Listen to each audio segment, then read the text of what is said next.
Olá, boa noite a todos. É com muito prazer que a gente realiza mais um webinar e com uma temática muito importante, que é a questão dos distúrbios do sono, né? Em parceria com a nossa Associação de Fisioterapeutas do Brasil, num dia muito especial, que é o Dia do Fisioterapeuta, que é o dia de hoje, né? Gostaria de agradecer a todos pela presença. Gostaria de agradecer a todos os palestrantes envolvidos, em nome da Abrafim e também da AFB.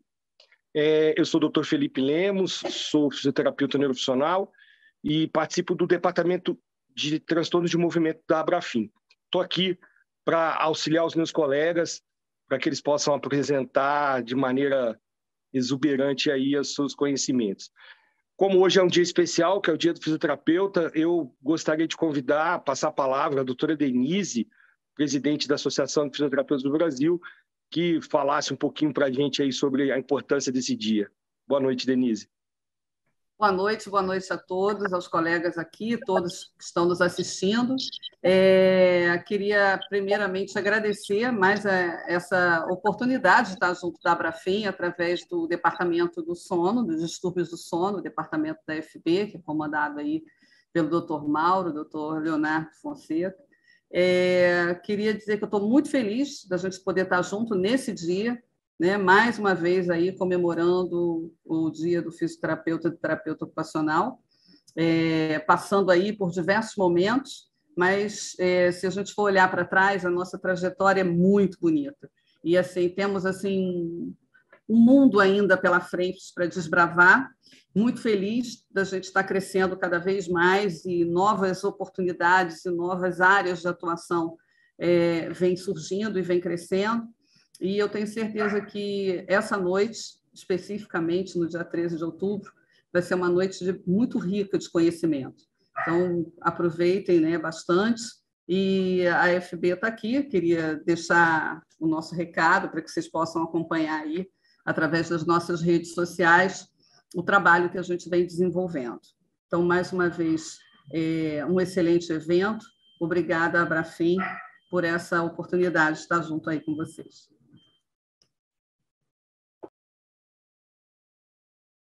Ok, Denise, muito obrigado. Agora eu gostaria de passar a palavra à doutora Gessiele Munareto, presidente da Abrafim, que falasse um pouco também sobre o Dia do Fisioterapeuta e também sobre essa nova proposta de parceria aí com a AFB também. Boa noite a todos, é uma honra estar aqui neste dia tão especial para todos nós, né? Há 53 anos nós vivemos uma grande evolução da fisioterapia, da terapia ocupacional no Brasil. São profissões irmãs e complementares, e a gente sempre acha muito legal crescer juntos, né? Como um momento como esse, onde a gente cresce, a gente constrói, e a gente pensa realmente em melhorar cada vez mais a qualidade dos nossos serviços, para nossos usuários, nossos pacientes. Então, tudo que a gente faz é por um bem maior. Isso é muito bonito, a gente pensar não só na história das profissões, mas a nossa história pessoal também, né? Nós somos pessoas especiais porque somos fisioterapeutas e terapeutas ocupacionais, se tiver alguém assistindo também. É muito legal pensar nisso, pensar nessa história e pensar nesse momento. A Abrafim é uma associação que está fazendo 12 anos de existência, e nesses 12 anos construiu muita coisa dentro do Brasil, né? A gente tem alguns departamentos, nós ainda não temos um departamento do sono, mas eu tenho grande interesse nisso, até porque o meu doutorado pessoal foi nessa área. Eu fiz um estudo que eu considero interessante, porque foi numa área que não existe no Brasil, né? O estudo de distúrbios do sono na população pediátrica brasileira. Em função das atividades da governança, eu acabei que me afastei um pouco desse universo da pesquisa, mas pretendo retomar. Então, muito obrigado à AFB por essa oportunidade de construirmos um novo caminho aí nesse cenário que é tão importante. e me coloco à disposição também, como presidente que estou até o final do ano, para a gente construir juntos, né? Depois nós teremos um processo eleitoral, mas com certeza a próxima diretoria vai ter interesse também de continuar com esse processo. Então, obrigado, doutor Felipe, pela moderação desse webinar, obrigado a todos os palestrantes que estão presentes, e eu tenho certeza que a gente vai ter uma noite muito rica, muito produtiva, e que com certeza vai gerar bons frutos, bons produtos dessa nossa conversa. Um abraço a todos e fiquem com Deus. Obrigado aí, Denise e GCL, pelas palavras. Bom, antes de passar a palavra ao doutor Mauro, nosso palestrante do dia, ou da noite, né? Eu gostaria de fazer um convite a todos vocês, né? Estamos aqui, mais uma vez, num evento online, mas, né, depois desse período de pandemia, a gente vai voltar aos eventos presenciais. Então, eu gostaria de convidar todos para participar do nosso quarto ENAFIM, do quarto Encontro Nacional de Fisioterapia Neurofuncional, que vai ocorrer entre de 12 a 14, perdão, de 12 a 14 de novembro, tá? Em Brasília, né? É um evento presencial, para a gente poder se ver, encontrar, fazer o network, fazer contatos, né? É muito bom, a gente vai poder se rever novamente nos eventos presenciais. Ok?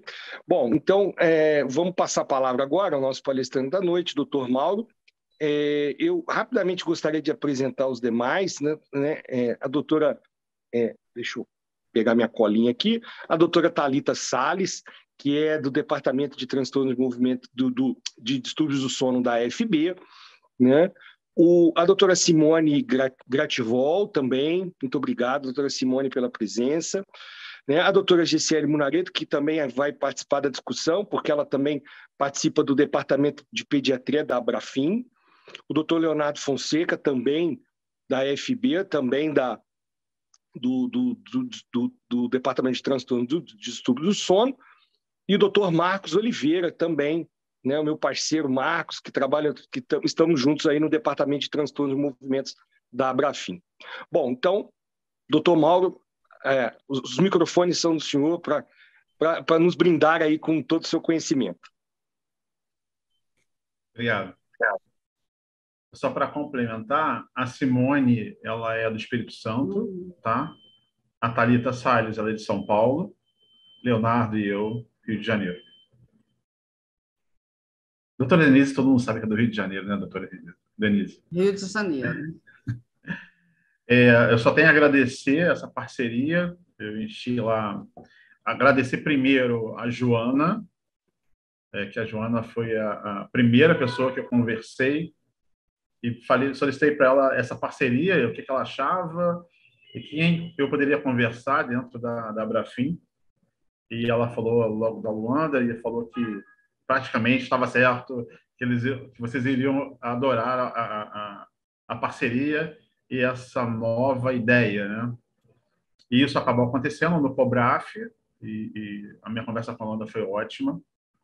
Ela foi super receptiva, então eu tenho que agradecer a Luanda também. Agradecer a doutora GCL, nós não nos conhecemos. Doutora GCL, eu recebi um puxão de orelha da Luanda, porque para da pediatria, mas tudo bem. Eu juro que breve teremos alguém dentro do departamento, e eu acho isso é extremamente importante. No COBRAF, a gente teve palestras sobre pediatria, então, estudos do sono em pediatria, né? Então, assim, é uma ideia realmente, tem que acontecer isso, né? São assuntos relevantes para a gente. Jamais esquecerei a pediatria, até porque eu tenho em casa um representante da neuropediatria. Se eu esquecer da pediatria, ela me lembra todos os dias, não tem jeito. E agradecer a Abrafim ter aceitado essa parceria com a FB, que já existia, na verdade, a gente só construiu mais um laço. A FB, claro, sempre, né? Mas a doutora Denise, que acredita nas nossas loucuras, né, doutora Denise? Mas são loucuras boas. A ideia aqui hoje bem, meu nome é Mauro Santos, eu faço parte do departamento, sou coordenador do departamento da FB, do Estudo do Sono. Sou coordenador adjunto da CT do Sono do Conselho Regional, Prefeito 2, né, pós-graduado em terapia intensiva, e atuo hoje com pacientes de estudos do sono. Enfim, na verdade, antes de começar, você quer... Já posso colocar aqui, o Felipe? Posso, né? A apresentação? Sim, pode colocar.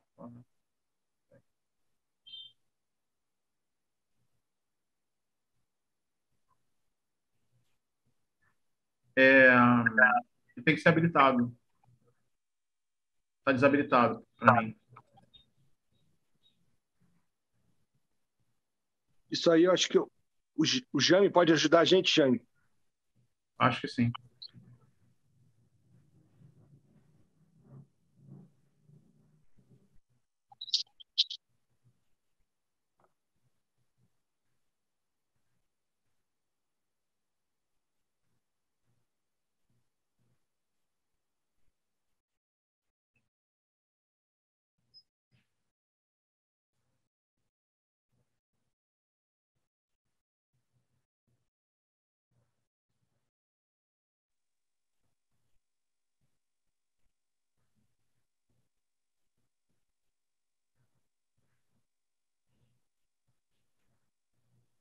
Ok, Mauro?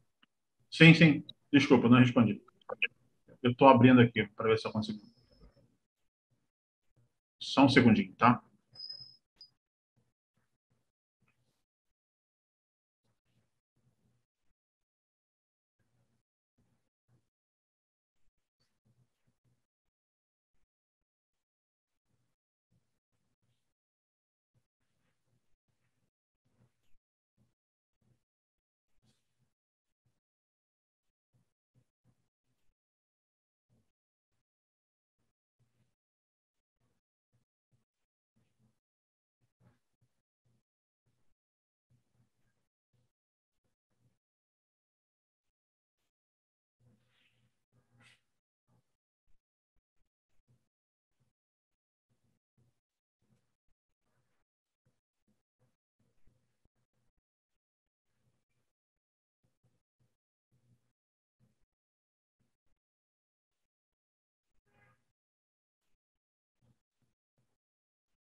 Gente, só mais um segundo, eu não estou conseguindo, tá bom? Deixa eu ver agora.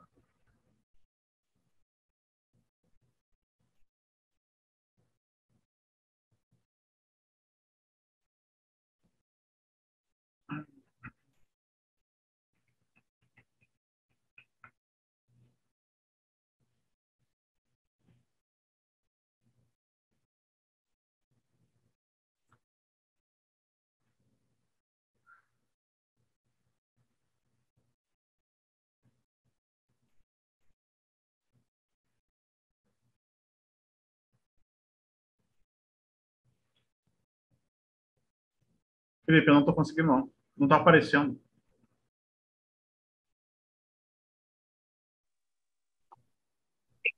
Na hora que eu faço, eu peço para compartilhar aqui, não aparece para mim a minha apresentação.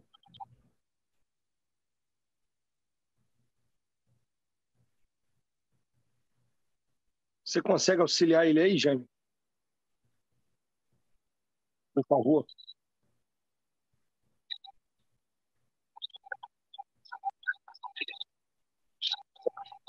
Tá aberto.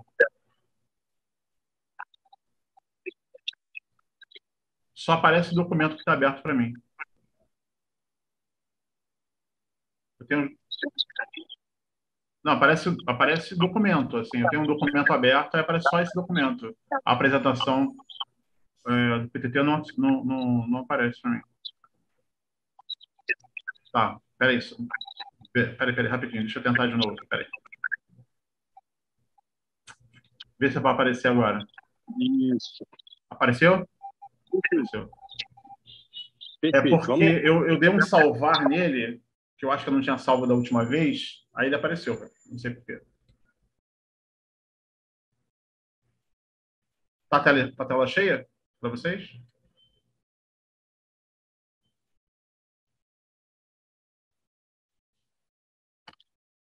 Hein? Tá a tela Não, cheia Mauro, para precisa... vocês, a apresentação? Não, precisa pôr na apresentação ainda. Modo apresentação. Na verdade, eu já coloquei.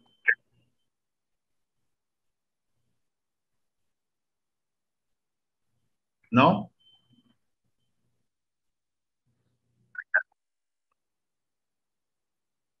Deixa eu tentar de novo aqui. Vou fechar ele. Vou parar a apresentação e vou fazer de novo.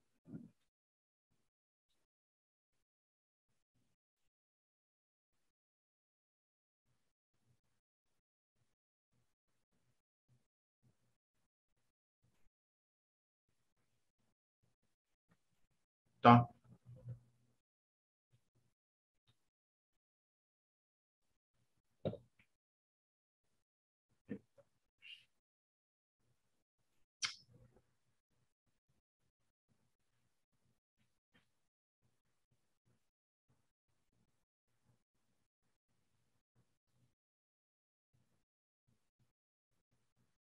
E agora?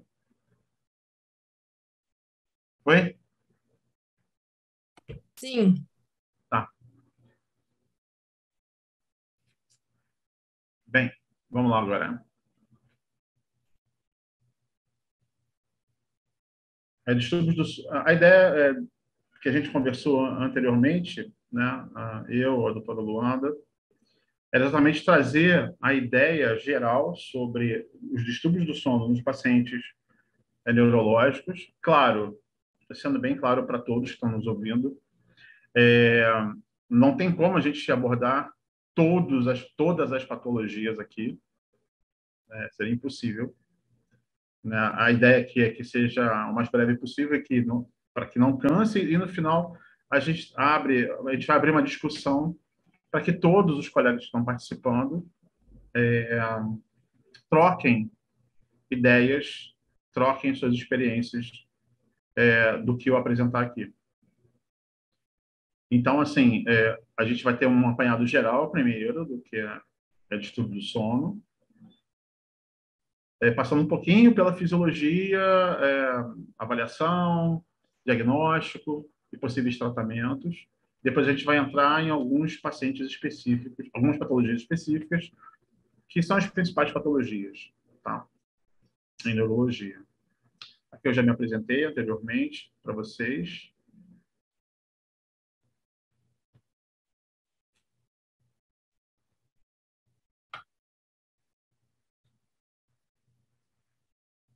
Não tem como a gente falar de distúrbios do sono sem citar primeiro a resolução do COFITO. A resolução 536, de 10 de agosto de 2021. Né? Eu, o doutor Leonardo, que está presente aqui, o doutor Leandro Azeredo, tivemos o prazer, né, e a honra de ter participado desse processo em 10 de agosto de 2021 foi lançada essa resolução que normatizava o nosso atendimento. Na verdade, uma grande importância disso é que a maioria dos colegas que estavam trabalhando não tinha um respaldo legal para a atuação. Claro, não estou falando nada relacionado à técnica de cada um, né, a condição técnica, mas sim de uma condição legal. E, a partir disso, muito nos honra essa resolução, que é uma resolução geral, ela não é específica da respiratória, então a gente tem uma ideia aqui global dos distúrbios do sono, tá? E que reconhece o exercício da fisioterapia nos distúrbios do sono como área de atuação própria do fisioterapeuta. Consideram-se distúrbios do sono os de origem respiratória, cardiocirculatória, neurológica, metabólica, entre outros distúrbios. Realizar consultas, anamnese, exame físico, testes específicos e exames complementares. Aplicar o uso da pressão positiva nas vias aéreas. Realizar exames de titulação da pressão positiva. Realizar indicação, prescrição e aplicação da cinesioterapia e exercícios terapêuticos em suas diversas modalidades, para tratamento das disfunções musculares, fisiopatológicas e álgicas do sono. Gente, aqui eu dei uma pequena resumida, né, do que é a Resolução 536. Eu acho interessante quem tiver curiosidade entrar no site do Conselho Federal. Se digitar na internet, no Google, Resolução 536, vai ver a resolução inteira. E é bom que todos saibam o que a gente está fazendo, né? E que a gente tem esse respaldo, se for questionado. Para o exercício profissional da fisioterapia nos distúrbios do sono, é necessário o conhecimento e domínio dos seguintes conteúdos, comprovados por formação com carga horária mínima de 120 horas aula, das quais pelo menos 1/3 seja destinado à atividade prática. Então, também é muito importante que todos se formem, né, se informem em relação aos distúrbios do sono. O distúrbio do sono é muito amplo, a gente, na maioria das vezes, atua muito em cima da apneia do sono, que é um dos distúrbios do sono, mas é muito importante que todos estejam, quem não for trabalhar, pelo menos tentar se inteirar o mínimo possível para que reconheça, para que entenda um pouco o seu paciente, né? E aqui eu tenho que estender esse agradecimento ao Conselho Federal por nos dar esse respaldo legal e as associações que estão parceiras, que são as associações de fisioterapia para a fisioterapia, que é o mais importante. Tá? Bem, passando um pouquinho só pela fisiologia do sono, gente, e, na verdade, só para a gente tentar entender lá na frente, principalmente algumas patologias que têm o comprometimento do sono REM. Então, você tem os tipos de sono, que é o sono não REM e o sono REM. O sono REM é aquele do olhinho rápido. O sono REM tem 4 estágios, né? Tonicidade presente, ondas cerebrais lentas, redução dos movimentos corporais, eletrocardio e frequências respiratórias regulares. Nesses 4 estágios, ele vai se transformar em 3 estágios, a gente vai entender um pouquinho mais à frente, tá? O sono REM, nós temos a hipotonia, a atonia muscular, movimentos oculares rápidos, a eletrocardia e a frequência respiratória irregulares, e estão presentes os sonhos nesse estágio do sono. O primeiro período do sono REM geralmente ocorre cerca de 70 a 90 minutos após o início do sono. O ciclo completo do sono dura entre 90 e 110 minutos. À medida que a noite passa, os períodos do sono REM aumentam enquanto os do sono profundo diminuem.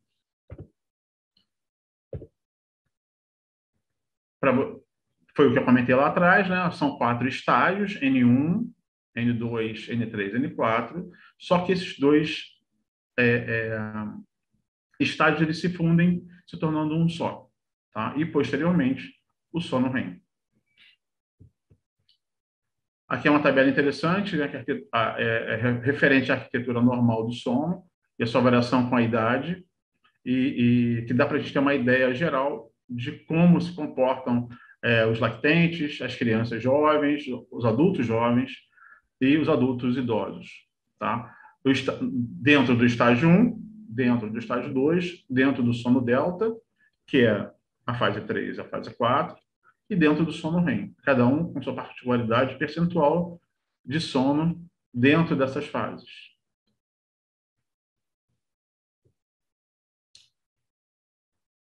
Como eu falei, a gente realmente a fisiologia é muito extensa, a gente aqui tem um tempo curto, então eu botei situações mais específicas para a gente entender um pouquinho lá na frente, tá?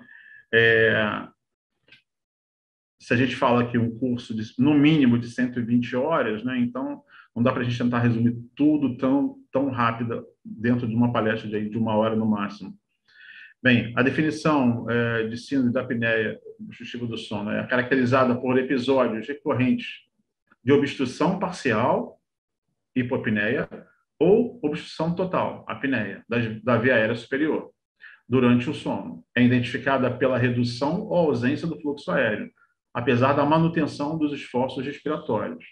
Geralmente, resultando em dessaturação de oxihemoglobina e despertares noturnos frequentes. Como consequência, a sonolência excessiva diurna, que é uma característica muito presente nos pacientes que têm apneia do sono. Em 2010, esse é um trabalho bem clássico e bem citado, Tufik e colaboradores identificaram que 32,8% da população de São Paulo tinha algum distúrbio do sono, né, da apneia obstrutiva do sono, sendo que a prevalência era de homens, 40,6%. Claro, gente, com a pandemia, esse número aumentou, muito provavelmente, né? Mas para você ver o quanto é realmente um problema de saúde pública hoje, a apneia do sono. Dito também que a nossa população também aumentou de peso, que é um dos fatores que podem desenvolver a apneia do sono. A via aérea superior, normal, né? Você tem todas as luzes aqui com o ar passando perfeitamente, o palato, a úvula, a língua. O ronco, essas estruturas caem parcialmente e esse ar que passa, ele se torna turbulento, emitindo o som, que é o ronco, né? E a apneia é quando todas essas estruturas caem posteriormente. Eu botei esse amarelinho aqui dentro da língua para mostrar que os pacientes obesos, eles acumulam a gordura dentro da língua. Essa língua fica maior e pesa mais e faz essa obstrução de via aérea superior, facilita essa obstrução de via aérea superior. Eu vou mostrar aqui um paciente meu, por favor, esse paciente, não, a gente não é proibida a reprodução desse vídeo, por favor, tá? É um arquivo pessoal, apesar de ter sido autorizado. Quem tiver som aí aumente o som do seu computador. Então, essa é a obstrução, ele fazendo esforço para tentar respirar, não consegue, ele não está nem de barriga para cima, e aí ele consegue fazer a respiração, mas logo depois ele volta a começar a obstruir de novo a via aérea, mesmo estando em decúbito quase ventral, em decúbito semidecúbito, né? Então, a classificação da apneia do sono é normal até 5 eventos por hora, de 5,1 a 15 por hora é uma apneia leve, de 15,1 a 30 moderada, e acima de 30 eventos por hora é uma apneia acentuada ou severa. Aí tem um QR Code aí, quem quiser tentar baixar o artigo, tá? É só colocar aí no QR Code. E aí, os principais sintomas da apneia do sono. A sonolência diurna excessiva, que a gente comentou, né, pela fragmentação desse sono, para baixa oxigenação desse sono. Sono agitado, é uma das características. O ronco alto e perturbador, a gente viu um vídeo agora sobre um ronco alto, né? O paciente pode desenvolver depressão. A obesidade é um dos fatores importantes para o desenvolvimento da apneia do sono. O esquecimento, a irritabilidade, a falta de concentração. Os principais sintomas noturnos é ronco, pausas respiratórias. Geralmente, essas pausas respiratórias elas são observadas pelo companheiro ou companheira do paciente, né? Episódios de sufocação. Às vezes, o paciente relata isso para você, né? Que ele acorda sufocado. Despertares frequentes. A noctúria, vai ao banheiro várias vezes à noite. A sudorese excessiva, pesadelos. A insônia, a regurgitação, hipirose e engasgos frequentes, né? São muito comuns em pacientes que têm apneia do sono. Aqui, na verdade, para a gente bem a passar avaliação, que a gente tem algumas características dentro das avaliações, apesar de ser uma avaliação temas normais dentro de uma avaliação da fisioterapia, então a anamnese, a queixa principal, a história do sono do paciente, medicamentos em uso, algumas medicações contribuem para a insônia, para a apneia. A queixa dele pode ser do que a gente já falou, dos sintomas, né? Ou uma dor de cabeça, ou uma irritabilidade, ou uma sonolência excessiva diurna. Ele contar para você como é que é esse sono dele, de quanto tempo ele tem essa característica, né? A condição profissional e pessoal também, se ele é um motorista de ônibus que só trabalha à noite e troca o dia pela noite, o profissional que faz plantão noturno, né? E a história psíquica desse paciente também é extremamente importante você entender se é um paciente depressivo, se é um paciente que tem terror noturno, se é um paciente ansioso. Então, tudo isso é importante que você colha na hora da sua avaliação. O exame físico, de uma forma geral, é importante a gente tentar entender principalmente a circunferência de pescoço, a circunferência abdominal, a circunferência de pescoço acima de 41 centímetros na mulher, acima de 43 centímetros no homem, é indicativo, é um dos fatores indicativos para essa obstrução de via aérea superior. Você verificar os exames complementares que ele fez, a polissonografia que chegou para você, né? Desvio de septo, muitas das vezes que aparece, aí ele tem um ronco, amígdalas grandes, enfim, tem uma série de situações que você tem que ser muito mais específico para você entender a vida do sono desse indivíduo, né? As escalas de avaliação, né? A Epworth, a Berlin, a Stop-Bang, a Pittsburgh, que a gente vai falar um pouquinho mais abaixo, elas são escalas que fazem avaliação, mas elas não são escalas diagnósticas, né?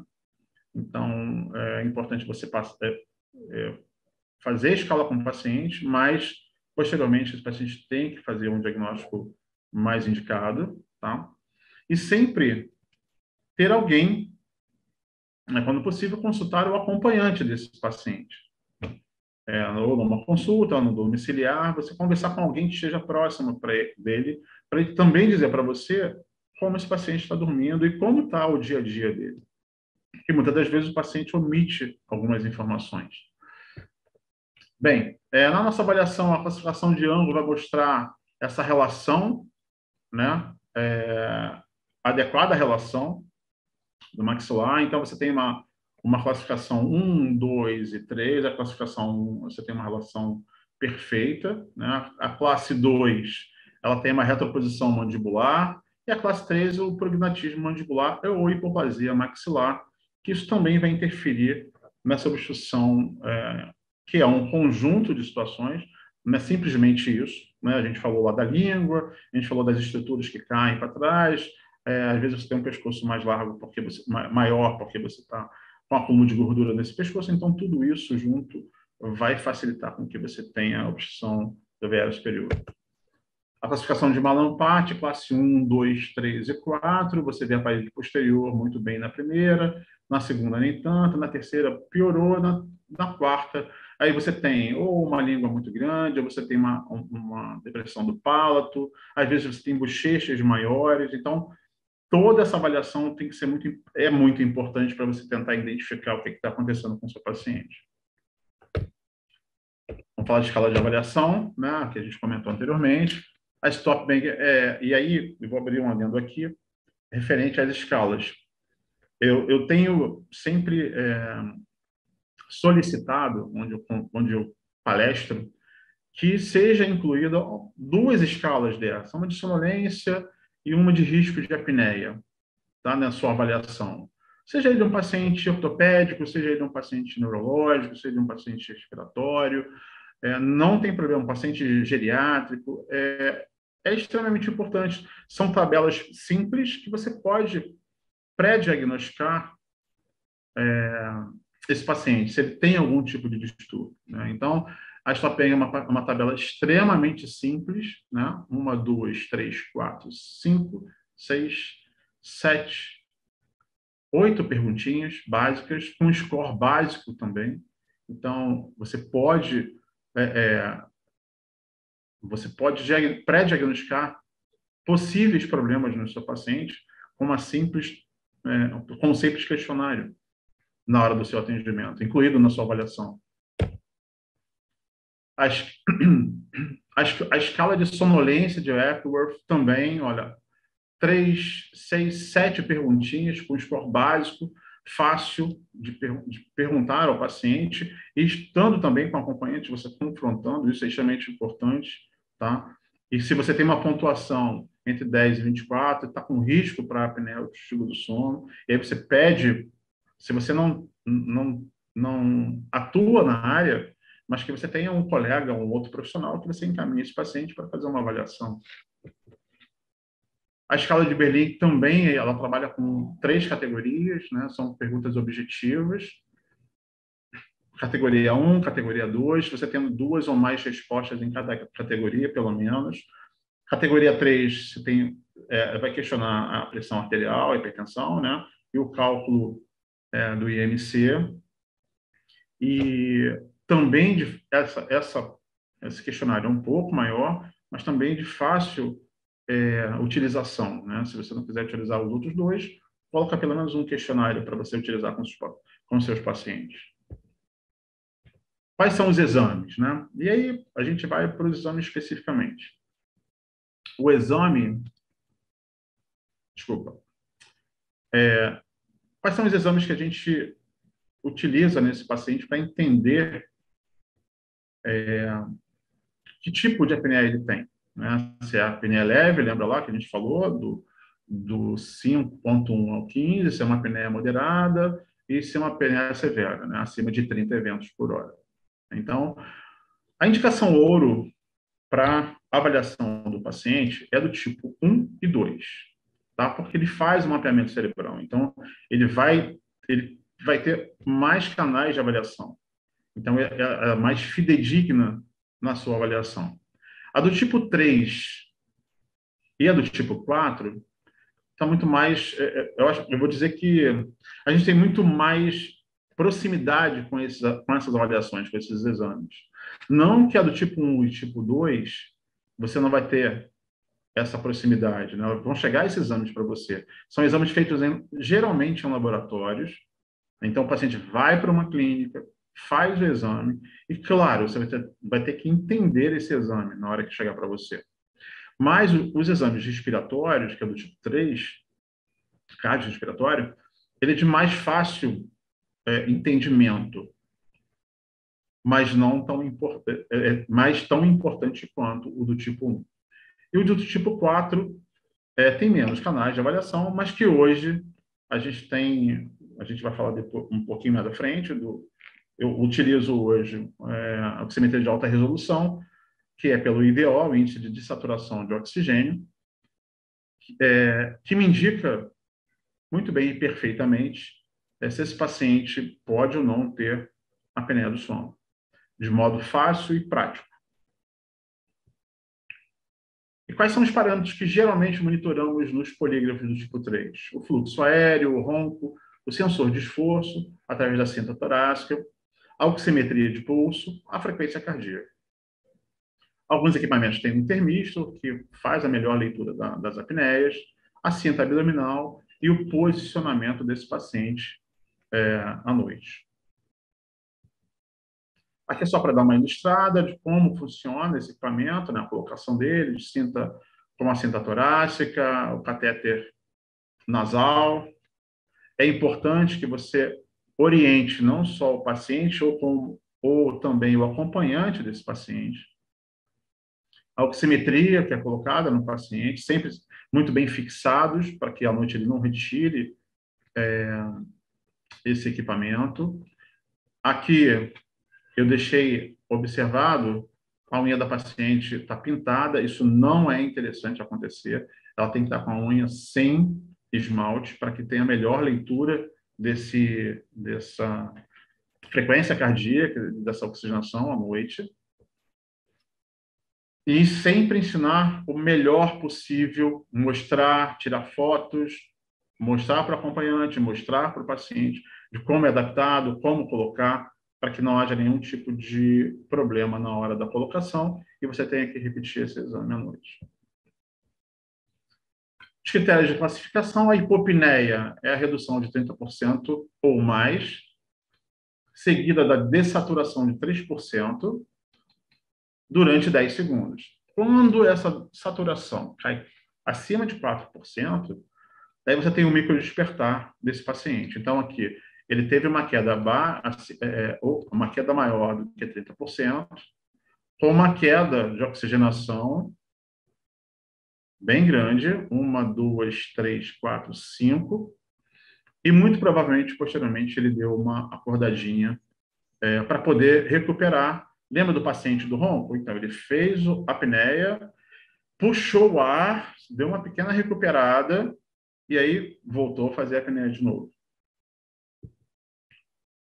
A apneia, ela tem uma queda de 90% ou mais, né, com 10 segundos e mais esforço respiratório. Então, ele fez uma queda de 90% ou mais e, posteriormente, um esforço para poder superar. A gente viu isso no paciente, né?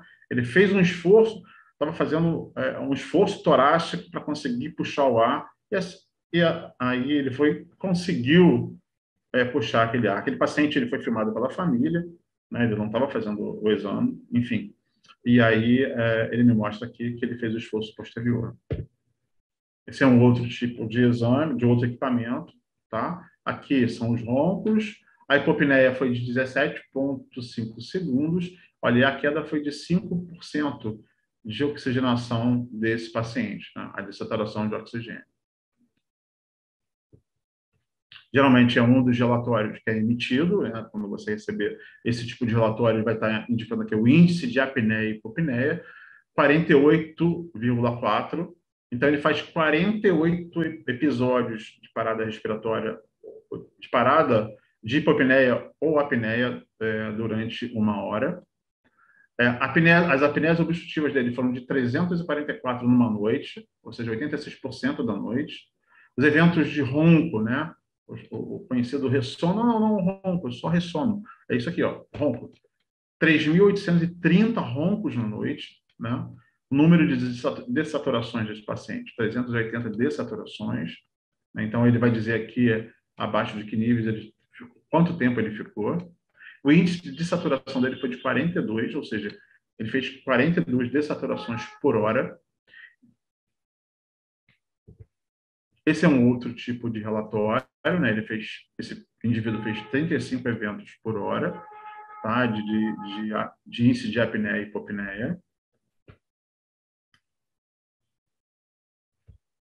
E a Academia Americana do Sono, né, ela faz algumas recomendações. Né? A forte recomendação, não utilizar como diagnóstico, né? Ferramentas clínicas, questionários e algoritmos de predição. Lá, eu falei do questionário sobre isso. Né? Ele é uma pré-avaliação. Você não pode considerar uma avaliação de um questionário como uma palavra final de diagnóstico desse paciente. Tá? A polissonografia, que é lá do tipo 1, né, e o teste de apneia do sono domiciliar, que é o do tipo 3, usar em pacientes adultos não complicados, sintomáticos para apneia moderada e severa.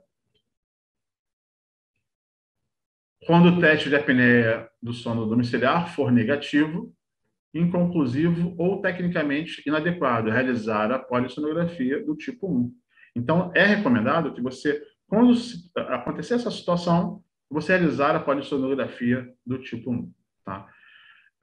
Quando não utilizar o exame do tipo 3, que é o que geralmente a gente tem mais contato, como eu falei anteriormente. Pacientes com doenças cardiorrespiratórias significativas, descompensadas, potencial fraqueza muscular respiratória devido à condição neuromuscular, ela tem que, com o laboratório, fazer essa análise inicial, a polissonografia do tipo 1, hipoventilação em vigília ou suspeita de hipoventilação relacionada ao sono. Essa hipoventilação, às vezes, está relacionada ao paciente neurológico, algumas patologias neurológicas, o uso crônico de medicamentos opioides, AVC ou insônia grave, principalmente nos AVCs pós-AVC imediato. Então, o interessante é que esse paciente vá fazer a avaliação lá no laboratório. Toda vez que vocês verem o QR Code, que se quiser baixar o artigo, tá bom? Só para lembrar. Quais são as orientações clínicas da Academia Americana? É indicado para acompanhamento e pode ser usado para reavaliar pacientes com sintomas recorrentes ou persistentes, apesar da boa adesão da pressão positiva. A indicação da polissonografia do tipo 3, pode fazer a polissonografia do tipo 3. Por que eu estou batendo, gente, na a poligrafia do tipo 3? Porque realmente é o que a gente tem, a do tipo 3 e a do tipo 4, né? Mas aqui é mais orientada para o do tipo 3. Se você tem esse tipo de condição, você pode realizar essa avaliação cardiorrespiratória no seu paciente. É recomendado para avaliar a resposta ao tratamento com intervenções não pressóricas? Sim. Pode ser usado em pacientes em tratamento para apneia do sono que desenvolve ou tem uma alteração na doença cardiovascular? Sim, pode ser avaliado.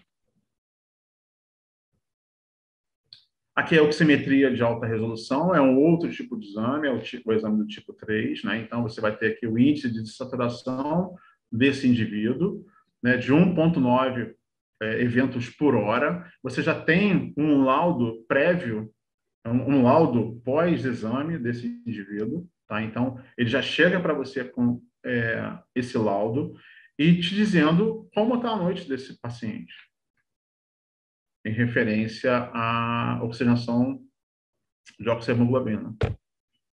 E aqui são alguns gráficos que o exame apresenta, para você identificar como foi a noite desse paciente, né, de oximetria, de frequência cardíaca. Eu fico até meio nervoso de falar aqui sobre esse exame, porque a gente tem uma especialista aqui nele, a Thalita Salles, né? Fico meio preocupado. Depois ela pode falar um pouco melhor do que eu. Enfim, e após essa avaliação toda, essa identificação toda, a polissonografia, a poligrafia do tipo 3, se der apneia moderada ou severa, o que fazer? A titulação do CPAP, nós precisamos saber o quanto ele precisa de pressão para abrir essa via aérea, então isso é feito através da titulação do CPAP. Adaptação e orientação dessa interface e CPAP. Posteriormente à titulação, a gente vai adequar uma interface, uma máscara para esse paciente e tentar adequar isso a ele, né? E aqui, em específico, lá na coleta da história, vai fazer todo sentido, porque se ele tem um desvio de septo, se ele tem pólipo nasal, se ele, por exemplo, ele tem uma rinite crônica, ele vai poder usar máscara nasal para se tratar? Claro que não. Ele vai precisar de uma máscara facial ou ele ser encaminhado para fazer um tratamento, né, do que ele tem para ele conseguir utilizar a máscara nasal. Então, assim, os detalhes da avaliação são extremamente importantes para o posterior e o caminho que a gente vai tomar para o tratamento desse paciente, né? O acompanhamento desse paciente na terapia é extremamente importante para saber como esse paciente está se desenvolvendo dentro do tratamento. A prescrição de tratamento para esse paciente é só VNI, é só CPAP que a gente está falando? Claro que não. Existem outras possibilidades de tratamento para esse paciente. E orientações gerais quanto ao dia a dia, quanto à higiene de sono, que a gente vai ver um pouco mais à frente. E como é que é essa titulação? A titulação é feita por um equipamento automático que vai mostrar para a gente uma coisa chamada percentil 95, que nesse caso aqui foi titulado de 18,1. Então, aqui, olha, a pressão, ele dormiu lá 4 a 5 dias com esse equipamento em casa, é um equipamento automático, com uma máscara nasal, que ela tem melhor adaptação ao paciente.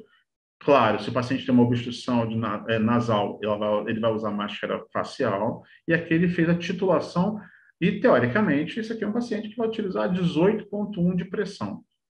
Se vai ser isso ou não, a gente tem que avaliar esse paciente e fazer a terapia dele conforme o quadro que ele apresenta para a gente. Então, existem gráficos que vão mostrar isso para a gente, Então, esse tempo de utilização desse equipamento, é interessante que ele utilize na titulação acima de 4 horas, pelo menos 4 horas na noite, para titular esse paciente. É importante saber se essa máscara está tendo fuga, que nesse equipamento é acima de 24 litros por minuto. Então, aqui provavelmente ele passou, ou foi um vazamento da máscara, ou ele abriu muito a boca nessa noite aqui, para poder respirar. Aqui foi a titulação que ele fez, né, com o equipamento automático, que a gente viu lá que é 18,1 essa titulação. E o índice de apneia e hipopneia dele, que ficou abaixo, até 5 não é normal. Então, ele conseguiu, a pressão que foi gerada no equipamento foi eficaz em debelar os eventos anormais respiratórios dele. Então, ó, ele não fez a apneia do sono aqui. O que ele fez foi insignificante. Sempre tem um cuidado muito grande em colocar esse paciente deitado com a máscara, mostrar para ele como é que se coloca a máscara, que ele fique confortável com essa máscara. Por que eu estou falando tanto da máscara? Porque muitas das vezes o paciente não se adapta ao equipamento por causa da máscara, né? Então, você pega, às vezes, pacientes que estão lutando para ficar no CPAP, ou num BiPAP, ou num bilevel, e você vai verificar que ele estava mal adaptado à máscara dele e não ao equipamento. Quando eu falei lá atrás, né, de orientações gerais, a higiene do sono, ela faz parte desse tratamento, né? Então, você fez a titulação, você vai tratar ele com o CPAP. E o que é importante para esse indivíduo entender que ele precisa ter uma rotina diária, né? Ele precisa ter uma rotina para dormir, ele precisa ter uma rotina para entrar no quarto dele, deitar na cama dele, enfim. E aí, essas são as recomendações. A maioria dos trabalhos vão mostrar que só a higiene do sono, ela não tem evidência. Mas a higiene do sono associada a outras condições do paciente, que você vai desenvolver com o paciente, ela vai sim melhorar a qualidade de sono desse paciente. Então, não ingerir café, mate, bebida alcoólica, energética antes de dormir, realizar atividades físicas, e isso é importante até para que a gente entenda. Você vai atender um paciente seu neurológico, eu trabalho o dia todo, vou atender meu paciente 8 horas da noite, mas ele vai dormir às 10. Se você agita muito esse paciente, a noite dele não vai ser um pouco pior, né? Aí, tomar um banho relaxante, mas esse banho relaxante ele tem que ter um prazo antes de você deitar para dormir. O banho relaxante não é de uma água gelada que você vai colocar no seu paciente, né? Alimentos leves, tentar não se estressar antes de deitar, evitar assistir filmes excitantes, que excitam muito você, que tragam agitação, tensão, não manter dentro do quarto uma televisão ligada para esse paciente. É extremamente importante isso. Realizar meditação, leitura ou ouvir uma boa música antes de dormir, anotar todos os compromissos que você tem para fazer, e aí, claro, isso aqui vai ser especificamente para indivíduos que estão mais sadios, né? É óbvio, né? E não levar para o quarto tablets, laptops ou celulares. Isso é muito também, eu vou direcionar isso aqui até para os pacientes que estão acamados, mas estão lúcidos e acordados. É uma condição da própria televisão ou dos acompanhantes com laptop do lado, para distrair o paciente, dar um celular para esse paciente. Isso tudo é bem maléfico para a hora de dormir. E o ideal é que realmente tenha essa rotina antes de dormir. E aí a gente agora vai começar a falar um pouco mais dos pacientes neurológicos.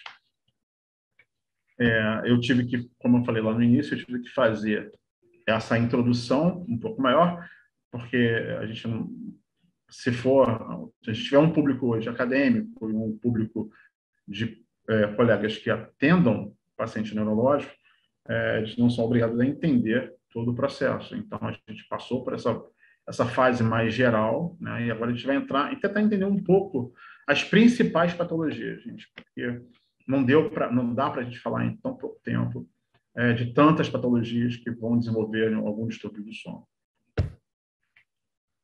Bem, aqui esse artigo é o distúrbio respiratório do sono, na doença do neurônio motor, né? A importância da avaliação periódica da musculatura respiratória nesse tipo de paciente, né? Através da SNP, essa reavaliação contínua, para saber como é que está esse músculo respiratório, se ele está ainda funcionante, se ele está sadio, ou com algum com contrações satisfatórias na hora da respiração, para a respiração. A arquitetura do sono muito alterada em comparação com pacientes saudáveis.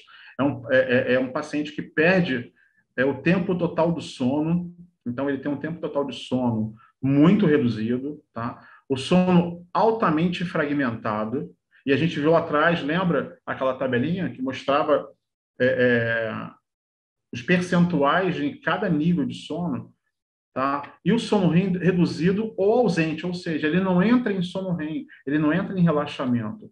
Esse paciente, ele anda pelo N1 e N2, então ele não tem uma reparação desse sono satisfatória, né?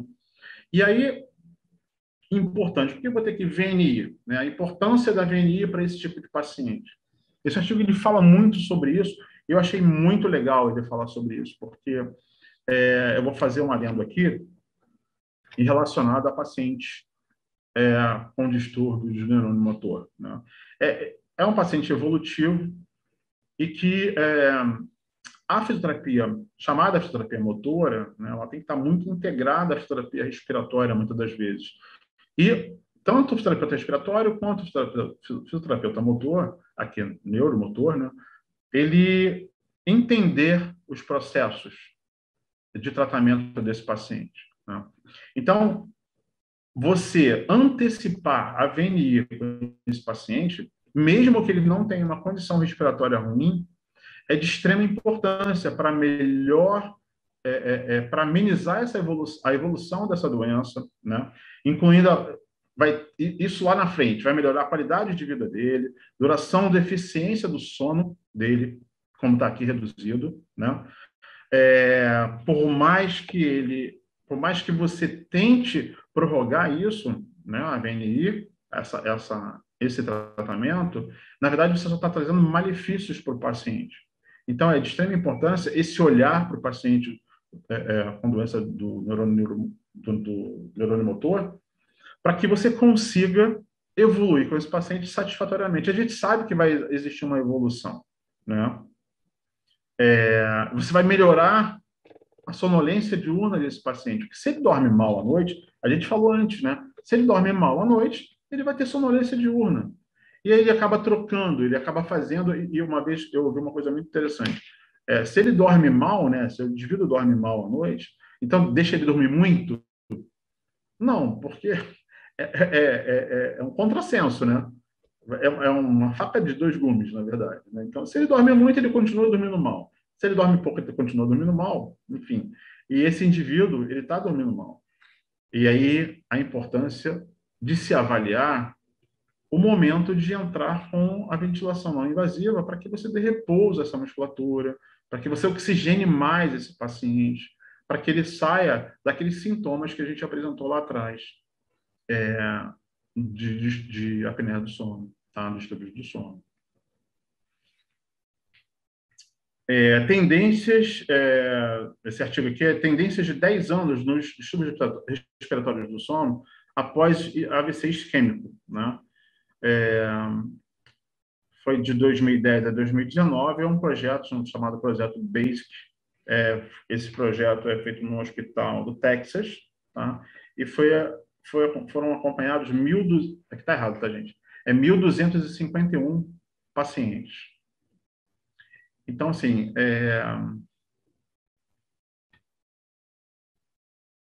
desculpa, perdi aqui o fio da meada. Foram acompanhados 1.251 pacientes, tá? Esses pacientes foram acompanhados com uma avaliação do tipo 3, dos 30 a 45 dias pós-AVE. Eles utilizaram a avaliação do tipo 3 para acompanhar o quadro desse paciente, a evolução desse paciente quanto ao sono dele, né? Então, teve uma alta prevalência de distúrbios respiratórios do sono após esse acidente vascular cerebral. Os distúrbios respiratórios do sono cresceu de 61% no primeiro ano para 76% no último ano. Então, no final de 10 anos, ele já tinha lá 76% desses pacientes com algum distúrbio do sono. Tá? Afetou de 3 de 4 indivíduos no decorrer dos anos. Eu tirei essa frase do artigo que eu achei bem interessante. A conscientização sobre a alta e crescente prevalência do distúrbio respiratório do sono pós-AVC é importante para os profissionais, uma vez que o tratamento dos distúrbios respiratórios pode melhorar os resultados do AVC, os resultados que o AVC vai trazer posteriormente para esse paciente. Então, o artigo aqui ele se direcionou, tá vendo, aos profissionais. Então, todos os profissionais que estão de frente com esse paciente têm que estar atento a essa condição. A condição que ele tem uma evolução ruim em relação ao sono e que ele precisa ter uma abordagem com esse paciente mais assertiva quanto aos distúrbios do sono dele.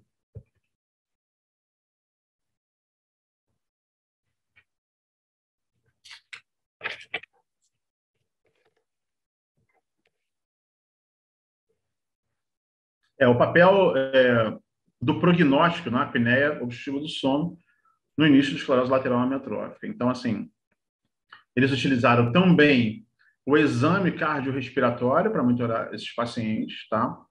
É importante que você identifique isso logo no estágio inicial, para ver como é que está, mesmo antes daqueles sintomas mais severos da esclerose lateral, né? Eles utilizaram 2 grupos com menos de 5 eventos por hora e grupos com mais de 5 eventos por hora, tá? Se referindo isso aos fenótipos da apneia do sono. O pior prognóstico foi para o grupo com índice maior de 5 eventos por hora, tá?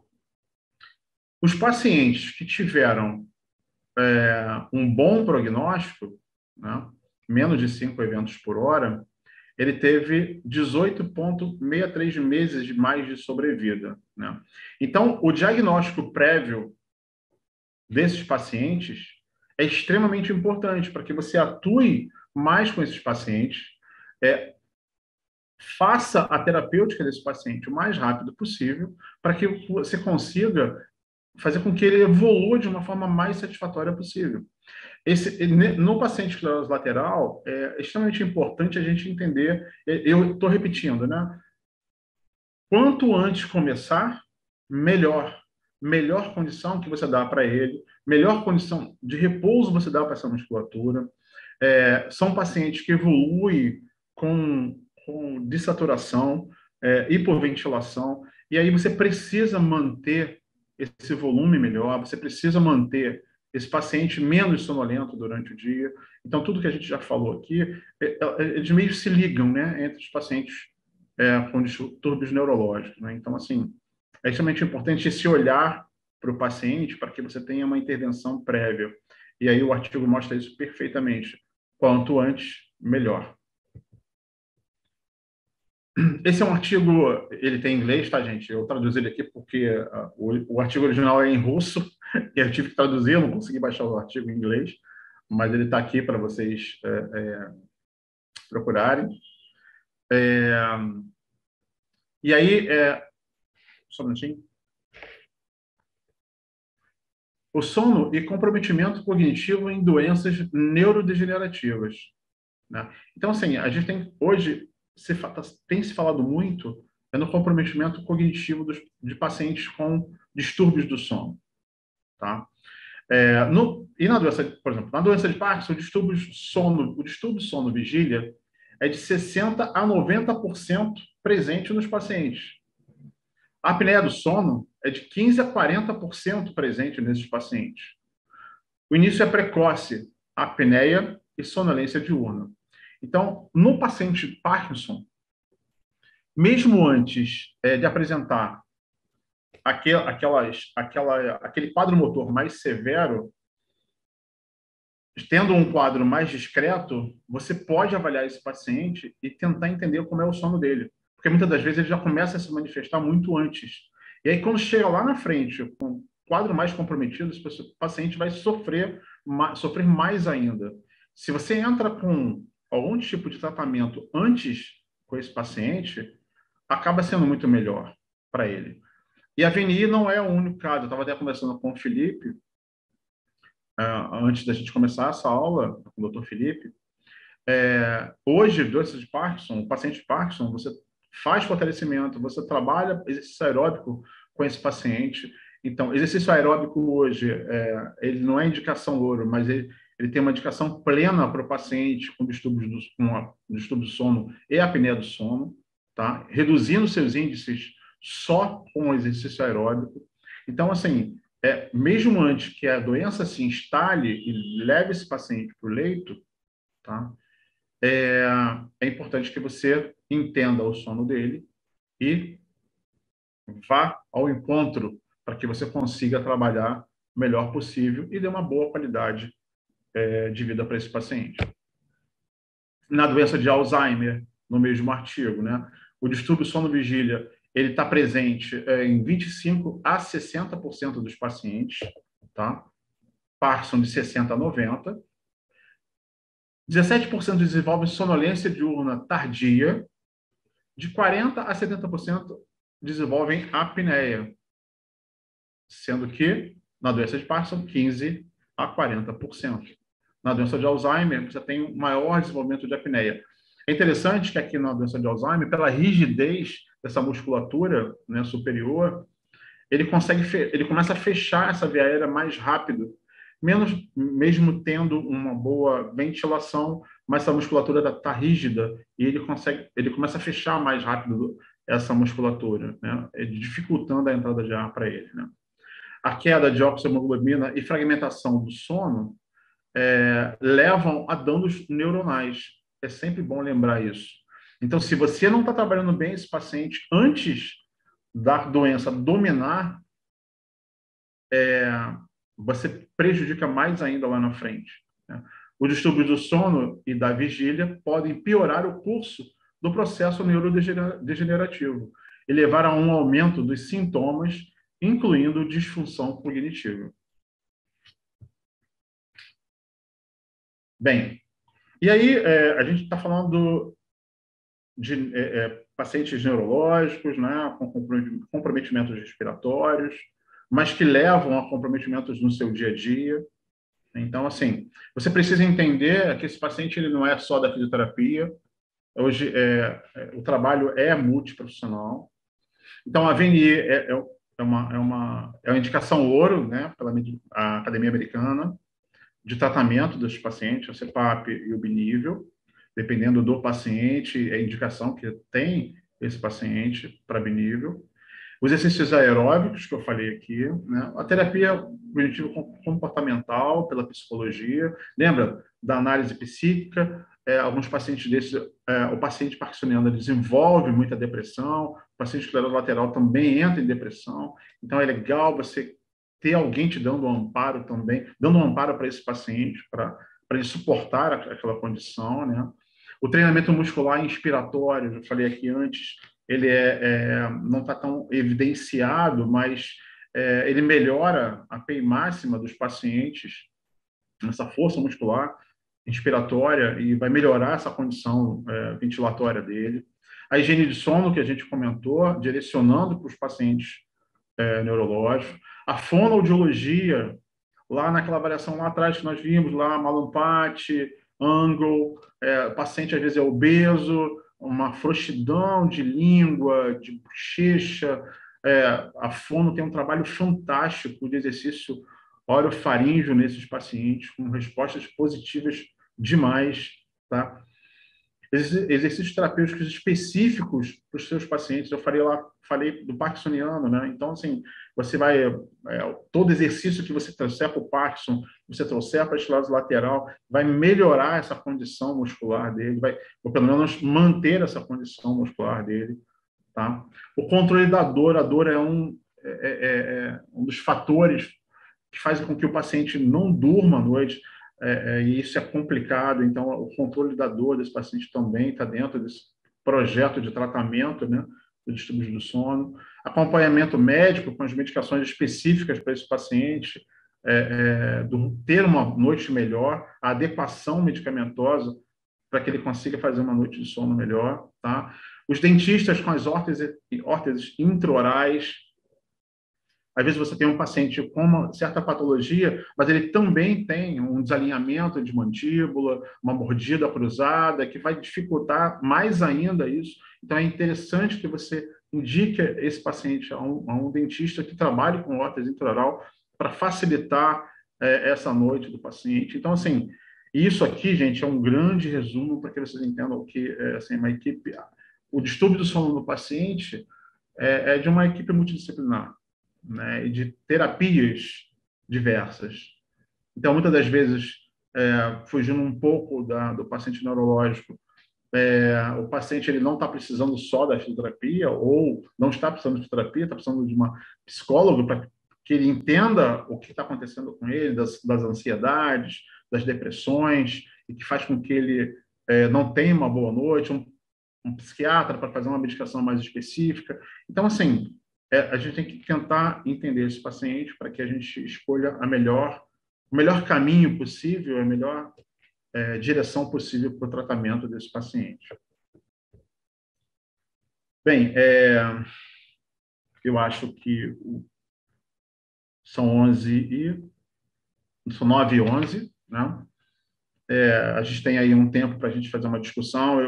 Assim, eu espero que as pessoas perguntem. Os colegas estão aqui para também questionar, também trocarem ideias, né? Quem quiser, me acompanha lá no Instagram, a gente sempre está postando coisas importantes, né? É um Instagram profissional. Alguma dúvida, vocês podem perguntar para mim, manda pelo e-mail, manda pelo Instagram, tá ok? Foi um grande prazer falar, espero que... Acho que foram muitas informações, foram muitas coisas, mas muitas coisas que eu acho que podem ter esclarecido alguns pensamentos e outras que podem ter confundido mais ainda, mas a gente está aqui exatamente para isso, né? Para ouvir vocês, os próprios colegas daqui, trazerem ideias, trazerem perguntas, que é isso que, através das perguntas, que a gente vai gerar as respostas e talvez tirar a ideia, tirar a dúvida de alguém que está aqui assistindo a gente, tá? Agradeço a sua presença, agradeço a sua paciência e obrigado. Ok, gostaria de agradecer ao Dr. Mauro pela excelente explanação. Bom, eu, como já tinha falado anteriormente, né, eu sou um paciente de distúrbio de sono, então muitas informações relevantes aí.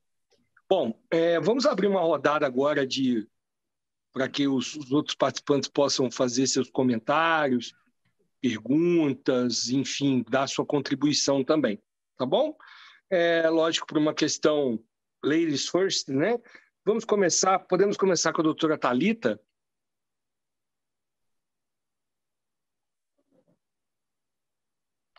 Desculpa, estava no mudo. Estava no mudo, esqueci. Desculpa. Boa noite, pessoal. Boa noite. Muito bom, doutor Mauro. Valeu. Muito bom acompanhar aqui. Eu queria colocar 2 pontos aqui, que eu estava pensando enquanto ele falou, né? E depois ele põe exemplos, né, de pacientes, alguns distúrbios neurológicos e alguns pontos de atenção. Mas eu acho que para todos aqui, e lá atrás o doutor Mauro comentou sobre a epidemiologia, né? E principalmente no caso da apneia do sono, é um número muito grande, né? Muito maior do que falava-se 15 anos atrás, 10 anos atrás, quando se falava em 3, 5, 8% já era muito, mas a gente viu que é muito maior. Então, para todos os fisioterapeutas, antes até de pensar no paciente com alguma disfunção, pensar no indivíduo e pensar que o adulto, 1/3 dos adultos tem apneia do sono, ou tem, né, mais do que isso, tem ronco, mas se somar a apneia com a insônia ou com outros distúrbios do sono, a gente está falando de muito mais da metade da população.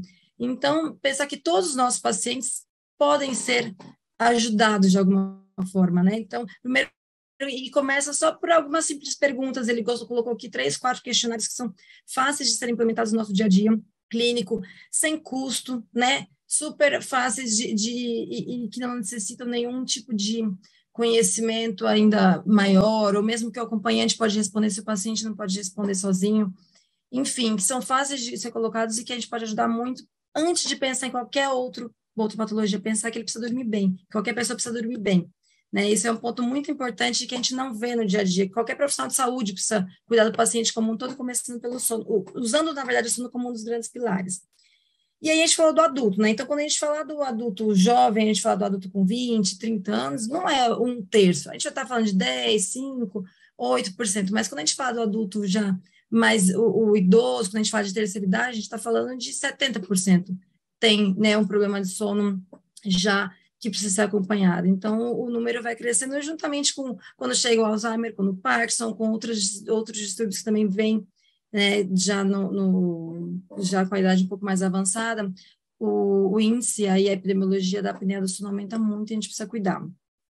E o outro ponto lá atrás, que a doutora Gisele comentou sobre a pediatria, né, só colocar eu também não sou especialista em pediatria, mas a minha mínima contribuição aí, o que eu tenho visto não tem realmente linhas de tratamento. Eu trabalho, hoje sou sócio de uma empresa, como o Mauro falou, e a gente faz diagnóstico simplificado do sono.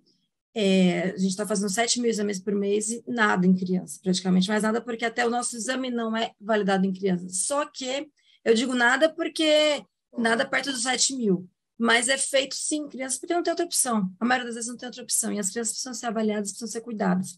Então, muita criança neuromuscular, que não é o ideal fazer no exame neuromuscular, o ideal seria o paciente ser acompanhado no laboratório de sono, mas ele não consegue. Os pais não conseguem levar, muitas vezes, os pais não têm condições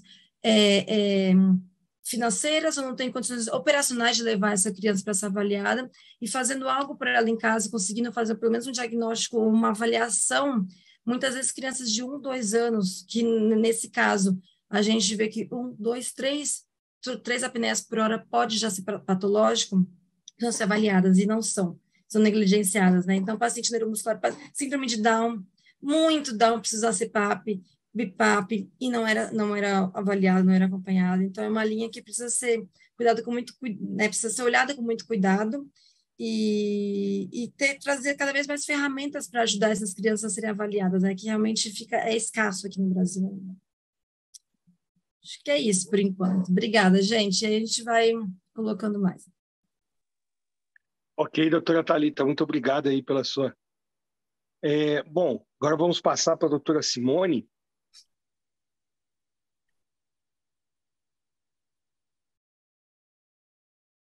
Tá no mudo também? Não.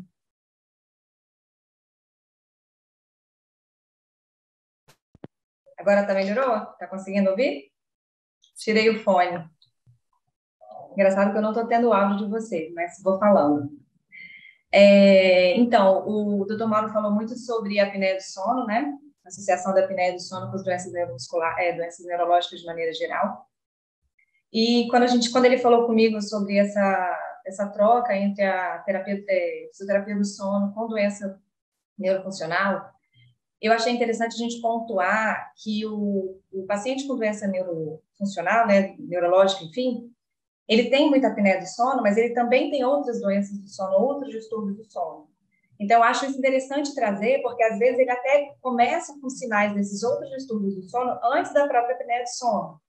A gente tem um dado que 90% dos pacientes que desenvolvem uma parassonia de transtorno comportamental do sono REM vão desenvolver uma doença neurodegenerativa, como Parkinson, Parkinson, doença dos corpos de Levy e mais uma outra doença que eu não estou lembrando agora. Então, o que acontece? Embora o transtorno comportamental do REM não seja uma doença muito prevalente, está em torno de 2% da população, 90% desses pacientes vão desenvolver doença neurodegenerativa. Então, se a gente consegue pontuar e identificar esses pacientes, a gente consegue tratar eles de maneira muito mais precoce, né? A gente tem também que aqueles pacientes que, a gente até já falou sobre isso, né, no congresso, mas o sono N3 é a fase do sono que acontece a atuação do sistema linfático, né? Então, é o momento que acontece o quê? A higiene cerebral, substâncias neurotóxicas são eliminadas do sistema nervoso central, do cérebro. E aí, o que acontece? Se o paciente não tem o sono M3, que é o momento que essa faxina acontece, ele vai ter mais acúmulo de substância neurotóxica, como placa beta-amilóide, que está diretamente relacionada à fisiopatologia do Parkinson e do Alzheimer. Então, eu acho que é importante o profissional, o fisioterapeuta que trabalha com doença nutricional, ter esse conhecimento e identificar que esses mecanismos podem estar acontecendo no paciente e anteceder um tratamento, uma possível apneia, ou evitar até tornar a evolução da doença mais lenta, né? Então, se eu tenho um paciente que às vezes não está diagnosticado com uma apneia do sono, por exemplo, não tem um sintoma claro, ele vai demorar, sei lá, 5, 10 anos para ter um diagnóstico, ele vai estar 5, 10 anos acumulando substâncias beta-amiloides no cérebro, e ele vai demorar 10 anos para ele começar a tratar. Se a gente começa a tratar 10 anos antes, a gente tem chance de fazer o quê? De adiar o início da doença ou de tornar o curso da doença menos sofrido que o paciente, por exemplo. Enfim, então eu acho que a gente tem que pensar sempre na apneia, é o nosso carro-chefe, né? O fisioterapeuta do sono trabalha muito com isso, é o que a gente atua diretamente, principalmente por meio da diagnóstico, né? Muitos trabalham com diagnóstico, outros no tratamento do CPAP, mas também identificar que esses pacientes têm outros distúrbios comportamentais, outros distúrbios do sono que não os respiratórios, como as parassonias, né, que isso pode se manifestar precocemente, e o profissional que está atendendo aquele paciente, mesmo não sendo do sono, identificando esses transtornos precocemente, ele pode intervir ali, até direcionado para um outro profissional físico, um outro profissional médico, e conseguir, então, aí, interpelar o curso da doença, né, para que isso aconteça de uma forma mais controlada, vamos dizer assim, se é que a gente pode falar sobre isso. Então, eu acho importante o fisioterapeuta que trabalha com paciente neurológico estar atento a essas alterações comportamentais do sono. Só finalizando, o transtorno comportamental do REM, que é né, para o pessoal que não está ambientado com parte de distúrbios do sono, o paciente dorme e vive os sonhos, né? Então, ele perde a atonia do sono REM, então ele luta, ele grita, ele pode, inclusive, agredir o companheiro de cama. E isso pode se tornar um problema naquele ambiente. E isso é um preditor, tem trabalho que traz que o transtorno comportamental do REM é um preditor para desenvolvimento de doença neurodegenerativa. Mais ou menos depois que ele começa a desenvolver o transtorno comportamental do REM, em torno de 8 anos ele vem com doença neurodegenerativa. Então, se o profissional consegue identificar isso, né, precocemente, ele pode intervir nisso também precocemente, pode direcionar, pode triar, enfim, pode fazer o rastreio desse paciente. Então, que estejamos atentos às apneias do sono, mas também a outros distúrbios do sono não respiratórios, né, os comportamentais e as parassonias, enfim, que também acontecem muito nesses pacientes neurológicos. Simone, eu tô sem áudio. Desculpa, bota aí. Tá me ouvindo? Tá. Felipe, só um minutinho. Simone, foi ótimo você trazer, é o que eu falei lá atrás, assim, é um assunto extremamente amplo, né? Então, assim, é muito difícil você trazer tudo isso. Você está completamente com razão. Então, assim, a síndrome das pernas inquietas é um dos fatores que também iniciam antes da apneia do sono na doença de Parkinson, né? A insônia, principalmente por conta dos espasmos musculares, também fazem com que esse paciente acorde muito à noite. Então, assim, realmente é um quadro muito rico até, né? Não é só o distúrbio respiratório, você tem outras situações no entorno desse paciente que fazem com que ele... Na esclerose lateral, os espasmos musculares com dor também são importantes para que você observe. É isso que você falou, a vivência dos sonos, né? Sonhos vívidos é extremamente importante. Gritos, correr, socar. Então, isso realmente até o artigo mostra isso muito bem e com percentuais bem significativos nesses pacientes. Na verdade, quando eu falei sobre o paciente de Parkinson, a análise antes de instalação plena do quadro é até importante para isso, para que você entenda como era antes o sono dele e como está o sono naquele momento e, claro, como é que vai ser a evolução do sono desse paciente, especificamente do paciente de Parkinson. Mas valeu, Simone, obrigado. Ok.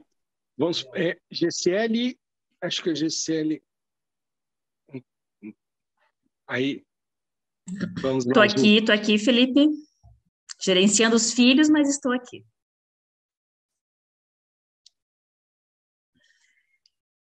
Então, excelente sua palestra, doutor Mauro, sua aula, muito boa, e para mim é um assunto bem tranquilo de entender, embora seja, os meus estudos foram mais focados na pediatria, né? Eu tenho várias abordagens da avaliação do sono em bebês de 0 a 3 anos, em crianças de 4 a 12 e em adolescentes de 3 a 19, onde a gente também utilizou a Epworth e a Pittsburgh, que são as duas que se assemelham ao adulto, né? Mas a gente não conhece muito sobre as avaliações do sono na criança mesmo, na população pediátrica brasileira, né? E foi muito gratificante descobrir e publicar, né, internacionalmente essa taxa de prevalência de distúrbios do sono na população pediátrica brasileira. A gente tem uma taxa de 26% de distúrbios do sono na população pediátrica brasileira, variando de 20% a 30%. Em bebês, a gente tem 23% de distúrbios do sono, em crianças, 26%, e em adolescentes, 33%, já se aproximando dos distúrbios do sono na população adulta. Então, esses índices, eles remetem a uma preocupação de saúde pública subdiagnosticada. Nós não temos isso no Brasil. Uma outra descoberta interessante foi quanto que os pais perguntam, né, para os profissionais da saúde sobre o sono dos seus filhos. E somente metade dos pais perguntam, e 1/3 dos profissionais tem na sua anamnese a pergunta sobre o sono infantil. Então, isso é um problema muito sério, porque tanto os pediatras que foram investigados, principalmente médicos pediatras, que seriam os profissionais, por enquanto, né, no Brasil, de primeiro contato na pediatria, acabam não perguntando sobre isso. Eles subdiagnosticam, eles acham que isso não é importante. E como o senhor bem falou, a rotina do sono, a higiene do sono, ela começa na infância. Provavelmente essas pessoas adultas que têm distúrbios do sono, elas também tiveram distúrbios do sono na infância.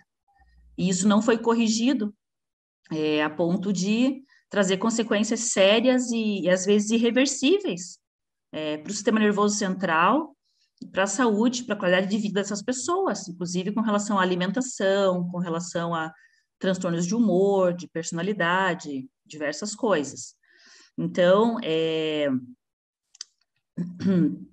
achei muito importante, né, fazer esse resgate fisiológico, né, dos níveis e dos estágios do sono. Eles são um pouco variáveis na pediatria, mas, de modo geral, a Sociedade Nacional do Sono traz, né, os índices de período de sono que a gente tem que ter, desde os 0 anos até o final da nossa vida, e a gente acaba extrapolando isso, né? A gente acaba indo muito tarde para a cama e acordando, às vezes, muito cedo, e a gente não tem uma produção eficaz, né, das coisas que ajudariam na aprendizagem, na memória, no comportamento. Então, tudo isso é extremamente significativo, tanto que isso mudou a minha conduta clínica diária. Hoje, eu não atendo um paciente sem antes corrigir a rotina desse paciente. É importantíssima a correção da rotina, né? E a rotina do período de sono e vigília é a primeira que eu corrijo. Enquanto não corrigir isso no paciente, a gente acaba não conseguindo nenhum tipo de evolução motora, funcional, cognitiva, né? É um paciente que vive ou cansado, ou estressado, ou desorganizado. Então, a primeira grande questão realmente é correção de higiene do sono, de rotina do sono. Enquanto a gente não tem instrumentos tão, como a doutora Thalita falou, né, tão validados para a população pediátrica, a gente utiliza dos questionários validados internacionais e nacionalmente. A gente tem alguns questionários validados já para o Brasil, que acabam fazendo essa análise, né, dos despertares noturnos, do tempo total de sono, e tudo isso são índices importantíssimos. Eu vejo que hoje, quando eu respeito a rotina biológica de um paciente, o meu resultado, ele dá um salto quantitativo e qualitativo gigante. Basta que eu respeite o relógio biológico desse paciente, que eu corrija a rotina desse paciente. Então, o assunto muito me interessa, e que bom que a gente tem aí tanto a Abrafim, que ainda não tem um departamento de sono, porque eu não tive pés ainda para dar esse passo, mas o ano que vem, quando eu sair da presidência, provavelmente vou querer criar um departamento, né, de sono dentro da Abrafim, se isso for autorizado. E a gente tem aí a Sobrafir também como uma associação forte, que já tem, né, um departamento de sono, e eu acho que a gente poderia pensar em caminhar no sentido de criar, de estudar, nos próximos 10 anos, aí, algumas diretrizes brasileiras para atendimento do sono, utilizando essas associações que já estão trabalhando, né? Tanto a Sobrafir quanto a Abrafim, e a AFB aí, que está também trabalhando nessa linha, se ajudar e conseguir realmente trazer isso para o nosso, né, para o nosso questionamento, para o nosso questionário, porque acaba que o sono fica dissolvido em algum lugar que ninguém sabe direito onde está. Então, para eu concluir a minha fala, eu gostaria de trazer para vocês uma informação de última hora aqui, que como presidente, alguma coisa ainda vale a pena, né? A gente está lançando hoje, neste momento, neste minuto, uma super promoção que vai durar 24 horas. É um desconto de 25% no nosso próximo Encontro Nacional de Fisioterapia Neurofuncional, que vai ser em Brasília, de 11 a 14 de novembro. Dia 11 são os cursos para Enafim, dia 12 a 14 é o evento. E são apenas 24 horas que a gente vai dar esse desconto, porque é um desconto que a gente não consegue em lugar nenhum, né? Para conseguir 5% de desconto, a gente tem que chorar. 10% está quase bem difícil de conseguir. Então, a gente está lançando aí 25% de desconto no Enafim. Basta entrar no site, né, do Enafim, que é o www.enafim.com.br, e utilizar o cupom FISIODAY25 em homenagem ao Dia do Fisioterapeuta. A gente está lançando esse cupom. Então, fica aí o convite para que todos possam participar, para que a gente possa fortalecer essa relação. E agradeço a todos a oportunidade e permaneço sempre à disposição. Um abraço a todos e uma boa noite. Bom, aí sim, né? Aí agora com promoção ficou melhor ainda, hein, pessoal? Não pode perder essa oportunidade. Bom, eu vou abrir agora para o doutor Leonardo fazer suas considerações. Doutor Leonardo, fique à vontade. Muito obrigado pela sua participação. Bom, gente, boa noite a todos. Obrigado mais uma vez pelo convite da Abrafim e da FB. É um prazer enorme estar aqui compondo esse grupo com os membros da diretoria de sono da FB, né, do departamento de sono da FB. Eu, obviamente, vou puxar um pouquinho a brasa para uma sardinha da campanha que nós fizemos hoje no CREFITO 2, como eu estou diretor no CREFITO 2 hoje, que fala sobre o valor da fisioterapia, né? Então, nós elencamos algumas palavras, como o valor de um abraço, o valor de uma vitória para um atleta, o valor o valor da independência, o valor de conseguir respirar, o valor de uma caminhada e, por que não, o valor de uma boa noite de sono, né? Então, são valores que nós trazemos, que nós, como profissionais, podemos proporcionar aos nossos pacientes e aos nossos clientes, entendendo sempre que a melhor forma de engajamento, quando a gente fala de gestão de pessoas, é gerar um propósito na ação do profissional com aquilo que com os resultados que ele busca para aquilo que ele faz. E, obviamente, para a fisioterapia, talvez nós tenhamos o privilégio de que isso não seja tão difícil, porque quando nós temos o foco na qualidade de vida dos nossos pacientes, gerar esses valores para os nossos pacientes, nós encontramos, talvez, um propósito, uma felicidade de trabalho que poucos conseguem. Não é à toa que a fisioterapia é considerada uma das profissões com maior índice de felicidade, apesar de terem os problemas que todos nós conhecemos. Bom, dito isso, vamos trazer novamente para o sono. Assim como o Dr. Felipe, eu sou um apneico há 12 anos, né, utilizando CPAP há 12 anos, além de trabalhar com isso há cerca de 15 anos. E nessa trajetória,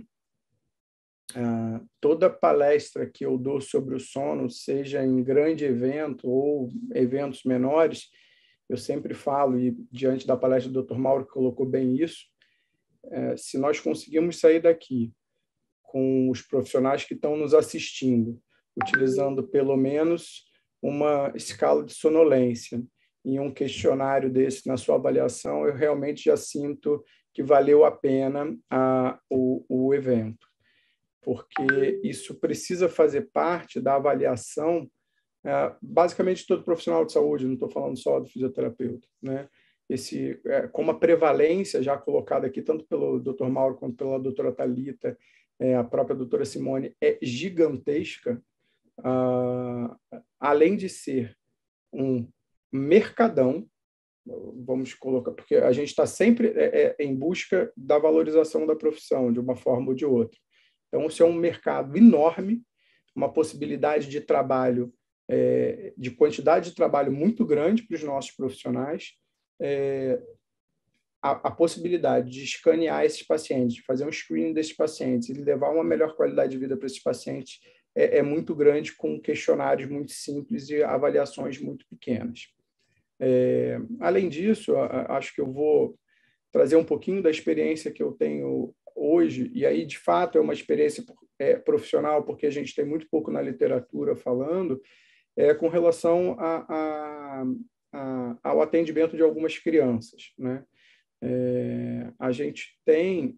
Eu tenho a experiência de trabalhar com uma psiquiatra aqui no Rio, que atende muitas crianças e que tem trazido para a gente alguns casos interessantes, fazendo o diagnóstico de apneia do sono em crianças, fazendo como diagnóstico de exclusão em crianças com uma série de outros distúrbios relacionados à questão da ansiedade, ou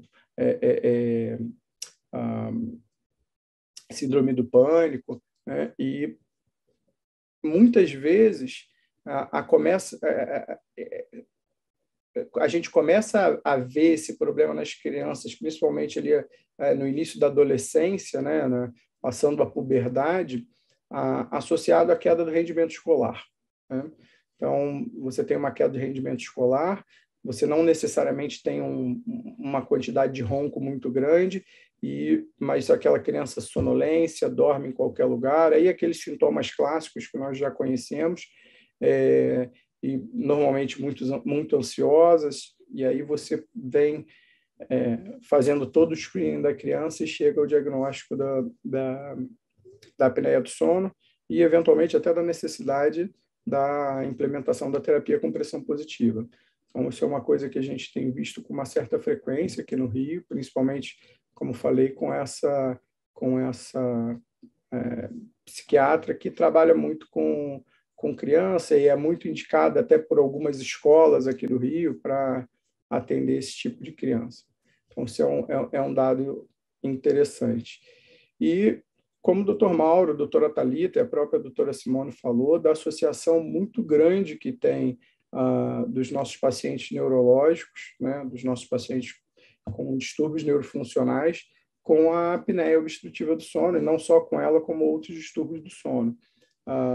Vou destacar aqui a esclerose lateral amiotrófica, que bem no seu início de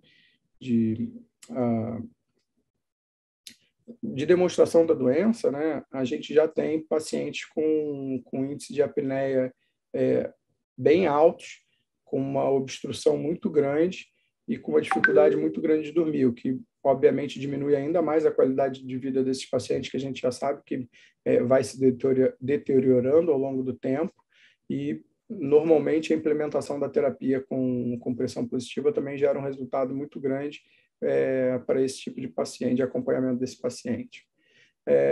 Assim como a doutora Gessiele colocou, entendo que um evento como esse, da Associação Brasileira de Fisioterapia com a Associação Brasileira de Fisioterapia Neurofuncional, é um avanço, né? Hoje, como representante da classe dentro de um Estado, eu entendo que não há outra possibilidade senão a união dos nossos saberes e de forças para que a gente possa melhorar nossas questões científicas e, obviamente, assim, valorizar a fisioterapia e a terapia ocupacional de forma geral. Então, isso é um pequeno passo em direção a uma coisa que a gente realmente precisa fazer, que é trabalhar junto. Então, tanto o Dr. Mauro quanto a doutora Gessiele, agradeço essa oportunidade de estar aqui, a própria doutora Denise, que precisou se ausentar, e de poder estar começando um projeto com vocês. Fica à disposição, doutora Gessiele, não só esse grupo, mas diversos outros para ajudar a compor, eventualmente, um grupo de trabalho do sono com a Associação de Fisioterapia Neurofuncional. E, além disso, não posso deixar de parabenizar a todos vocês, colegas, a todos nós que estão, a todos que estão nos ouvindo, pelo Dia da Fisioterapia hoje, pelos nossos 53 anos de regulamentação, e todos vocês como profissionais de destaque aqui no Brasil, levando o nome da fisioterapia adiante. Então, meu agradecimento e meus parabéns para todos vocês. Só um complemento, Felipe, rapidinho, em relação ao que o Leonardo falou.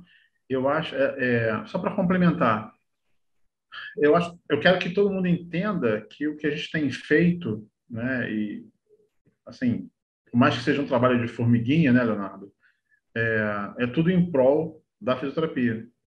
Então, assim, montar um departamento na FB, fazer um congresso dentro do COBRAF, tudo muito árduo, né? Com muita... Convidar os colegas de fora para falar com a gente, fazer essa parceria com a Abrafim. Então, a gente quer coisas diferentes. E, na verdade, a resolução, ela é isso, ela é ampla. Ela não é unicamente respiratória, entendeu?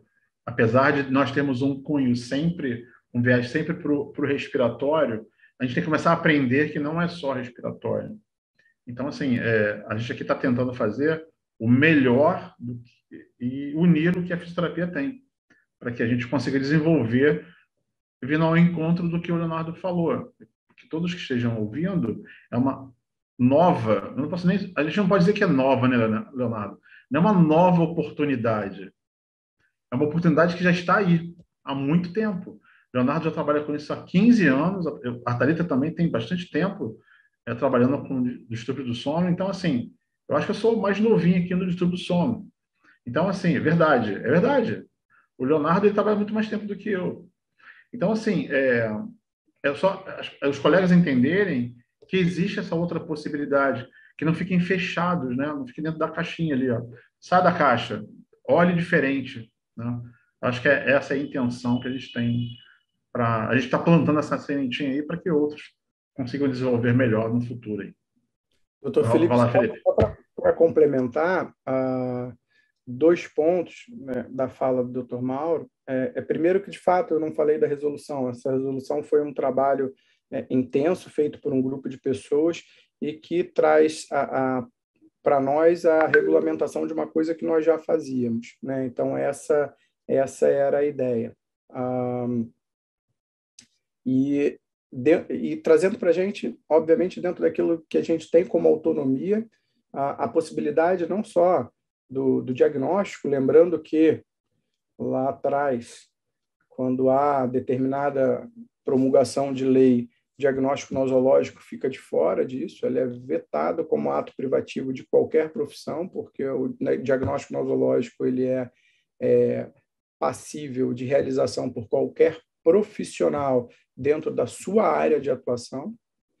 Além disso, o diagnóstico da síndrome de apneia, hipopneia obstrutiva do sono, ele é um diagnóstico que nós, fisioterapeutas, podemos dizer que ele é uma avaliação funcional, principalmente quando nós trazemos para dentro de das polissonografias tipo 3, por exemplo, que hoje estão bem colocadas como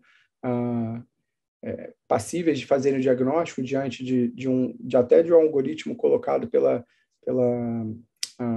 Academia Americana do Sono, dizendo o seguinte: se nós olharmos nos nossos pacientes já com alta probabilidade de distúrbio do sono pelos questionários e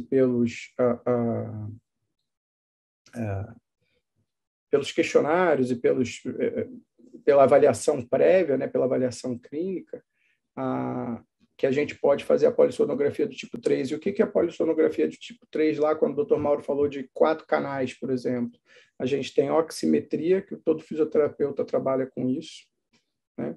A gente tem a cirtometria torácica, ou seja, uma faixa torácica medindo a questão da movimentação. A gente tem o fluxo nasal e a frequência cardíaca.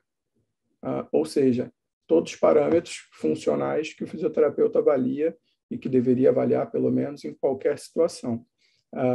Então, dito isso, a leitura desses parâmetros e o entendimento desses parâmetros faz com que o fisioterapeuta possa gerar funcionalmente o diagnóstico de apneia obstrutiva do sono. Além disso, aí, novamente, voltando para a questão da associação, da união das duas associações, o Dr. Mauro falou que a gente está tentando fazer diferente, e aí tem uma frase que, obviamente, já virou até frase de para-choque de caminhão, né? Não adianta a gente querer resultados diferentes fazendo a mesma coisa, né? Então, o que a gente está tentando, de fato, é fazer um pouquinho diferente para alcançar resultados que nunca antes foram alcançados. Mais uma vez, obrigado pela palavra. Ok. Agora vamos abrir para o doutor Marcos. Doutor Marcos, fique à vontade, meu querido.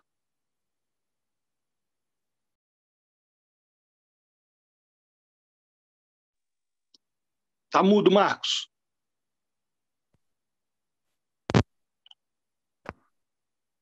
Melhorou? Opa! Melhorou? Sim. Opa, vamos lá. Então, gostaria de agradecer a participação, né, nessa importante mesa, nessa palestra. Gostaria, em nome da diretoria também dos movimentos da Abrafim, né, estar aqui representando essa diretoria e junto com os colegas da Abrafim também, que estão aqui ao vivo, presente com todos nós. Gostaria de agradecer também o doutor Mauro pela excelente apresentação, que para a gente da fisioterapia, que atua mais com a fisioterapia neurofuncional, foi até algo que eu até internamente aqui entre a gente, né, até levantei essa dúvida da importância do fisioterapeuta neurofuncional estar atento a essa questão do sono e em que momento, né, a gente poderia estar questionando e como a gente que está atuando ali no dia a dia com os nossos pacientes deveríamos estar mais atentos, e eu acho que muitas dessas dúvidas aqui foram respondidas hoje pela doutora também, a doutora Simone, a doutora Thalita, até pelo doutor Leonardo, que fizeram grandes explanações até agora, muito esclarecedoras, algumas bem esclarecedoras mesmo. Em relação ao estudo do movimento, eu queria levantar aqui, como foi mencionado a doença de Parkinson, por exemplo, nós já temos alguns estudos de excelente qualidade, né, que mostram que alguns sintomas não motores na doença de Parkinson nós podem se antecipar até por volta de 10 anos antes do início dos sintomas motores. E quando a gente vai ver quais seriam esses sintomas não motores precoces aí, que, né, futuramente podem estar também só sendo precursores da doença de Parkinson, nós temos já o relato na literatura dos transtornos do sono, né, os distúrbios do sono. Então, foi muito bem lembrado aqui, levantado pela doutora Simone, a importância da gente estar atentos a isso, porque essa relação entre pacientes que já tinham distúrbio de sono precoce e lá na frente de poder desenvolver doença de Parkinson, já existe essa relação. E a gente observa também nos estudos que tem, nos guidelines, nos estudos atuais aí que tem saído sobre a doença de Parkinson. Então, não só para a gente estar tratando agora que ele já está com sintomas também, já está com essa queixa, né? Mas também de a gente estar atento no paciente precocemente. Na realidade que eu trabalho, na instituição que eu trabalho, a gente já tem uma política ali junto com a equipe da neurologia, neurologistas, né, e neurofisiologistas, de estar já mais atento a essa questão da alteração do padrão de sono. Só que ainda acredito que nós, como fisioterapeutas, temos que também estar atentos a isso e aplicar essas escalas simples que foram apresentadas aqui, que dá para dar uma prévia assim, de como é que está a saúde do sono, né, da qualidade do sono desse indivíduo que a gente está acompanhando. A gente vê muitos pacientes com AVC também, essa queixa, e às vezes é subnotificada, às vezes até os próprios pacientes não percebem que isso pode ter uma relação até na qualidade do tratamento, na qualidade de vida dele, né, no passar do tempo. Questionar melhor essa questão de como é que era previamente, né, a qualidade do sono desse indivíduo. Dr. Mauro citou uma coisa muito importante que a gente está atento e que a gente tem que, durante a nossa anamnese, ali, na nossa coleta de dados nesses nossos pacientes, quando a gente pergunta sobre qual a atuação profissional que ele tinha, né, qual a abordagem profissional que ele tinha, saber, né, entender que tem algumas profissões que nós temos muito essa troca do dia pela noite, e profissões, né, que tem essa relação de trabalho muito noturno, e geralmente são pacientes que a gente observa ali na prática que são os que têm uma tendência maior também de desenvolver esses distúrbios, tem uma dificuldade maior de aprofundar o sono quando vão dormir nos períodos alternados. Então, a gente está atento a direcionar isso para o profissional adequado. E eu vejo também, como levantado do Dr. Leonardo, Dr. Mauro, Simone, doutora Thalita, que a gente precisa de mais profissionais também já atuando nessa abordagem, né, terapêutica. Né? A gente tem muitos pacientes com transtorno, muitos pacientes que são só medicalizados. Quando a gente não fala das doenças respiratórias, alterações respiratórias, né, relacionadas, mas principalmente essas doenças de transtorno comportamental, né, do sono REM, a gente vê que são utilizadas muitas medicações em alguns casos, mas subnotificadas em outros. E no paciente com Parkinson, que tem um quadro de rigidez, principalmente noturna, que precisa de um ajuste melhor da medicação, a gente vê o quanto que, quando você leva isso em consideração, entende que isso pode estar interferindo na qualidade do sono dele e começa a fazer o tratamento adequado, melhora até o desempenho dele nas atividades do dia a dia, no seu desempenho nas atividades de vida diária, nas atividades instrumentais de vida diária. E nos pacientes com Alzheimer também, o declínio cognitivo leve, a gente percebe também que quando já vem cursando com alteração de qualidade de sono, né, do padrão de sono, quando você já começa a intervir nisso, a gente já reduz alguns das queixas, como alteração de memória, né, em alguns grupos de pacientes. Então, acho que muito que foi trazido aqui já até esse momento, tanto pela apresentação quanto pelos demais colegas, já sinaliza que nós, fisioterapeutas neuroprofissionais, temos que sim estar atentos a questionar isso aos nossos pacientes. E quando nós não tivermos a expertise necessária para atuar diretamente com esses casos, não só procurar formação específica, procurar, né, se aperfeiçoar mais isso, mas encaminhar também para os devidos colegas aí, profissionais que já têm essa expertise, para que a gente não deixe isso como só uma alteração que nós já percebemos e que só fica registrada na nossa evolução e que a gente não dê andamento para esse devido tratamento. Eu vejo na minha prática clínica que quando nós temos um paciente com alteração do padrão de sono e ele começa a fazer o tratamento adequado, ele é um outro paciente para a gente no tratamento no dia a dia, quando ele começa a seguir essas orientações e tem um impacto bem significativo mesmo na sua qualidade de vida. Então, gostaria só de reafirmar isso, é importante. E todos aqui dessa mesa estão de parabéns aí pela qualidade, a AFB também, por já ter pioneirismo, né, nessa área, junto aos congressos nacionais, e quem sabe agora a gente, na Abrafim também, a gente possa ter um braço aí de vocês e aprimorar cada vez mais isso, e que a gente da diretoria aqui do Estudo dos Movimentos dentro da Abrafim. Estamos abertos também e valorizamos muito essa área, porque a gente percebe o quanto que tem um impacto também nos nossos pacientes. Agradecer mais uma vez. Bom, muito obrigado, doutor Marcos. Bom, pessoal, assim a gente pode encaminhar para o nosso encerramento. Mais uma vez, gostaria muito de agradecer ao doutor Mauro pela excelente explicação, excelentes dados trazidos aqui, fazendo uma correlação muito interessante para a nossa área mais específica dos pacientes neurológicos.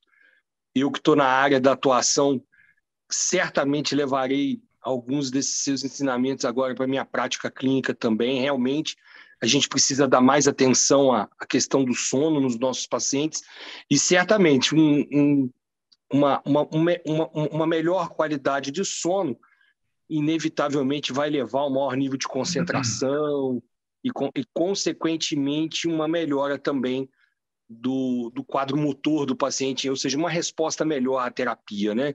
Isso aí, sem dúvida, é uma coisa, mais um adicional importante aí na nossa prática clínica diária. Então, doutor Mauro, agradeço de coração. Esperamos nos ver pessoalmente em breve, em algum evento.